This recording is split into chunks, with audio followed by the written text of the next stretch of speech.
Hello, everyone. I hope your day is starting off as fantastic as it possibly can. I hope you had a great night's sleep and you're ready for a brand new day. I had a great night's sleep, except Marty wouldn't stay on his side of the bed.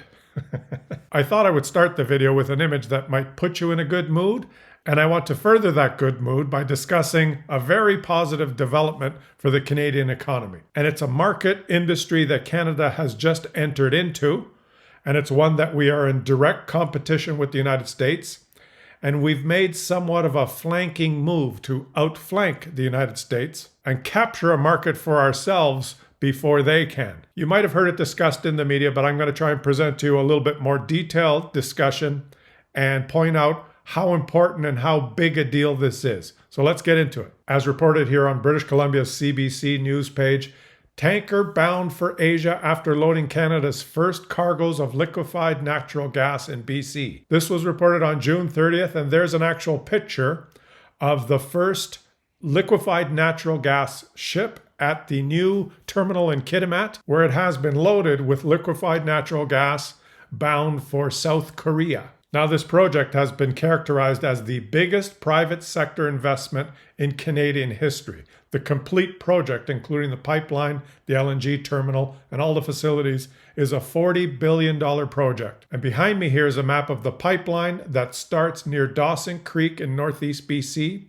and travels all the way across the Rocky Mountains to Kitimat, where the LNG station is. And if you don't believe that's a big deal, look at the terrain that this pipeline had to cross. And I'm just here on Google Maps showing you how you would have to drive from Dawson Creek to Kitimat. It would take you 11 hours on a highway to drive that 1,033 kilometers. Now, why does this represent such a big deal for the Canadian economy now that the project's completed and the potential to expand this project? Up till now, every molecule of natural gas that's been produced in Canada has been put into a pipeline and either distributed for domestic consumption or shipped to the United States. And the price for that natural gas in North America, a snapshot today, is $3.26 per million British thermal units. Canada produces much more natural gas than we could possibly use in our own country, so a lot of it is sold to the United States for that price. Now, the United States does various things with that gas. They consume some of it themselves. They transport it through their pipeline infrastructure and actually sell some of it back to us in Eastern Canada. And some of it, because they're a big supplier of natural gas themselves, they have an excess amount. They transport that gas, some of it to the East Coast and some of it to the Gulf of Mexico, where they have liquefied natural gas stations, and they can export that gas. The United States currently has 8 operating LNG export stations. Their LNG export terminals are on the East Coast and in the Gulf of Mexico, giving them access across the Atlantic Ocean to Europe and markets towards the east. Europe is the primary destination for US LNG exports, and they also sell to South America and other areas in the Middle East. Canada has built one of the first links to the West Coast, and we can now supply markets like Japan and South Korea. The price of liquefied natural gas in Japan right now, snapshot, is $12.26 per million British thermal units. So instead of selling our gas for the North American price of around $3.20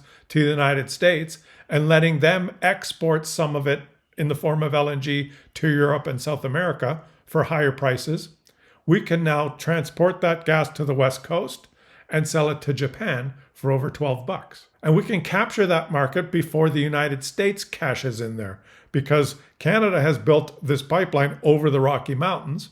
The United States, from their sedimentary basin in the central part of the United States, where most of the oil and gas is found, has found it much easier to build pipelines down to the Gulf of Mexico and to the East Coast, avoiding crossing the Rocky Mountains. This one project is expected to export 14 million tons of LNG per year, create 300 ongoing jobs, and is an estimated value of almost $500 million annually for its 40-year lifespan. And Canada is planning more projects like this, LNG Canada being the first one. And the illustration behind me shows a list of all LNG projects that are in the planning process or complete in Canada right now. The first one being LNG Canada Phase 1, which is on stream now and projected to export 14 million tons per year. And the number 2 project there is LNG Canada Phase 2, which is also expected to export 14 million tons per year. So what does that mean? That we have to build another pipeline and spend another $40 billion? No, that's not how it works. And I'm going to just take a minute here to explain the difference between oil pipelines and gas pipelines.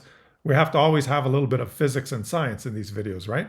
There is a big difference between oil infrastructure and gas infrastructure. You transport both substances in pipelines, but because of something called fluid dynamics, the properties of how they move in those pipelines is very different. For example, a major pipeline that was just completed in Canada was the Trans Mountain Expansion. In the picture behind me, you'll see 2 pipelines, a black one and an orange one. The black pipeline on the map from Edmonton to Vancouver was the Trans Mountain Pipeline. Well, the Canadian government just recently completed a twinning of that line, the Trans Mountain Expansion, which is expected to add another 1 million barrels a day of capacity, transporting Alberta oil to the port in Vancouver. Now, why did we have to build another pipeline? And with any pipeline, when you're flowing a liquid through that pipeline, there's a maximum amount that you can flow through it. And one of the key factors that governs what that maximum amount is the fact that fluids are not compressible. So the pipeline can only hold a certain volume of fluid.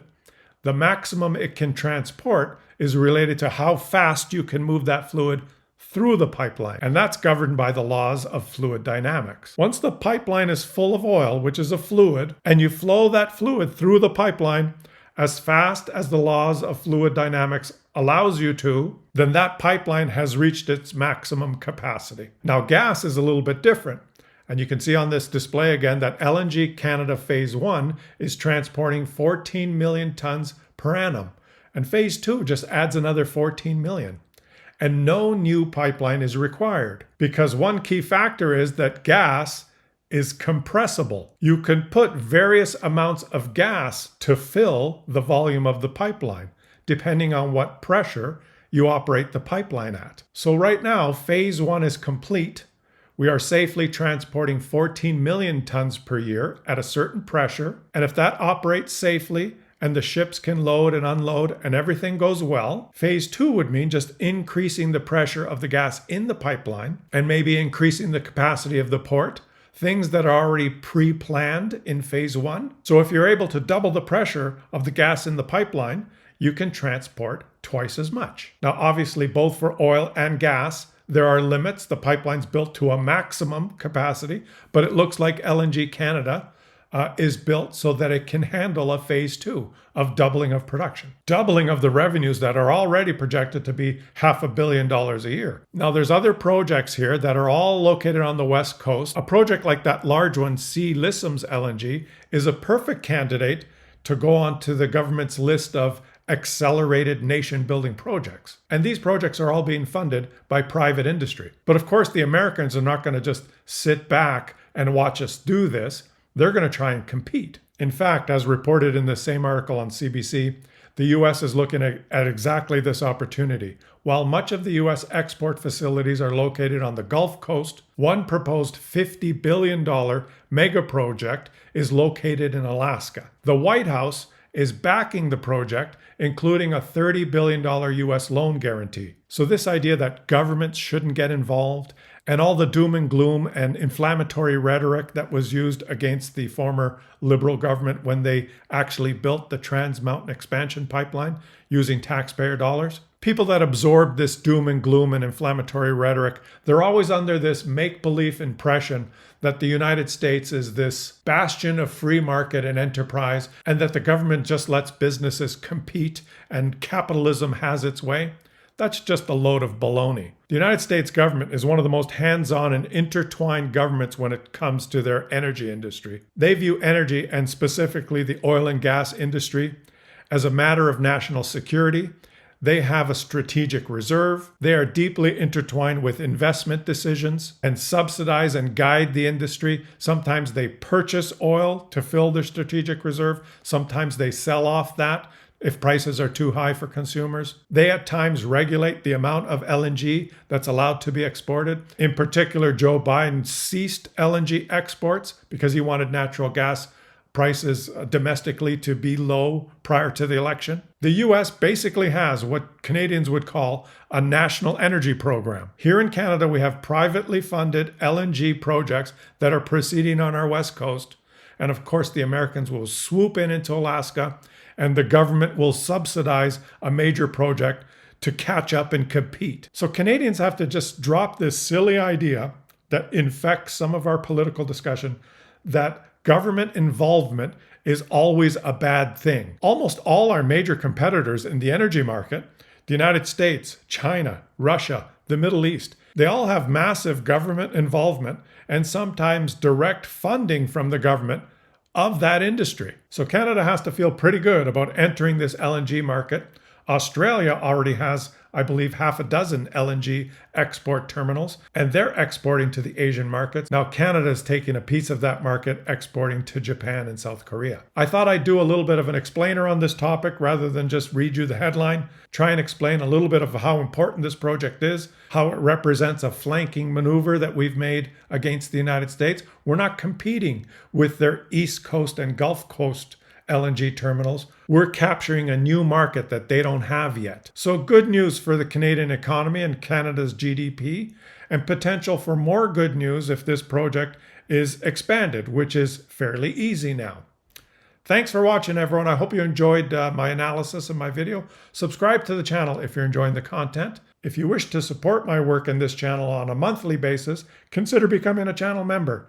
Just click the join button below, or click the link that I usually put in my comment that I pin to the top of the comment section. Have a fantastic rest of your day, everyone, and I will catch you all on the next one.